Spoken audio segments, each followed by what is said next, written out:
Hello, this is your gentle farmer, Edu Abibio. You want to start poultry farming, but a lot of people are discouraging you. Yes, they will discourage you.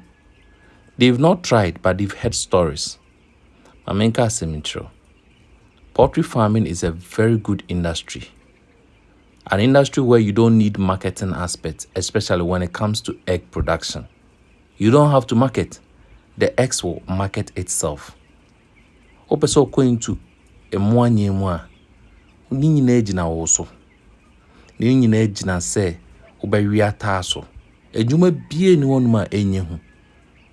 But ask yourself this question. Will you invest into animal farming? Nkokɔ nkete. Mfaso wo ɛwɔ so. De bia wenya nkosuyare. If you have the money and you have the resources and you want to go into large scale, contact me. I'll help you. Follow.